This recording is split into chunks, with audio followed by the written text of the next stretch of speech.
Alors là, nous allons voir la génération de la répartition globale, c'est-à-dire qu'on va ventiler les budgets des centres de coûts auxiliaires vers les centres de coûts principaux selon la nature selon les ratios statistiques.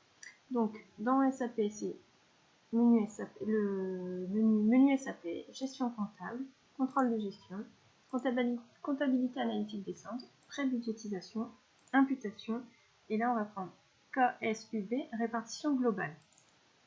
Alors là, il nous demande...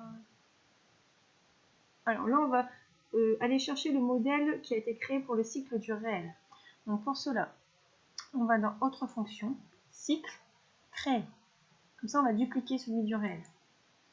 Donc nous, on renomme notre cycle pour le budget, GR10B, budget. Et le modèle, c'est le GR10, avec le début de validité, c'est le 1er janvier 2017, périmètre analytique 2200. Donc là, si je fais entrer, il va me dire qu'il est déjà créé, mais c'est juste pour vous montrer comment ça se passe. Voilà.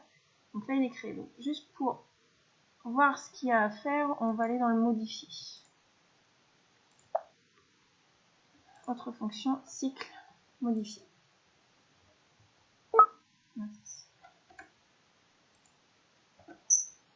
Voilà.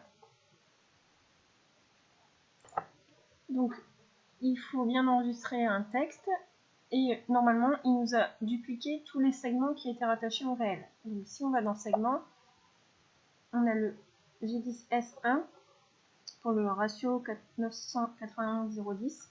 Il faut bien vérifier ici, puisqu'on a un budget, que ça soit des valeurs budgétées. Et que ici, ça soit pas coût budgété, mais bien ratio statistique valeur budgétée. Voilà, donc là, il nous a mis pour tous les segments S1, S2, S3. Et voilà. Donc là, les segments ont été rapatriés. Donc là, il n'y a pas eu de modification. Terminé. Donc maintenant, on peut exécuter la répartition globale du budget. Donc on peut déjà, en premier lieu, faire un test. Donc ici, il faut bien cocher texte. Le cycle, c'est bien le GR10B. Date de début, 1er janvier 2017. On exécute. Alors là, on a un test où il nous dit qu'il y a des messages. Émetteur, récepteur, nombre de messages. Si on clique ici, on voit les messages. On voit ici qu'il y a plusieurs messages, mais ils ne sont pas bloquants.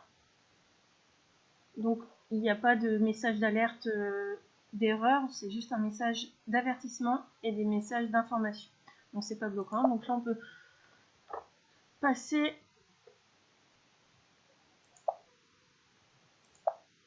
Alors, si on décoche test et qu'on exécute, là, ça va générer directement la répartition globale. On exécute.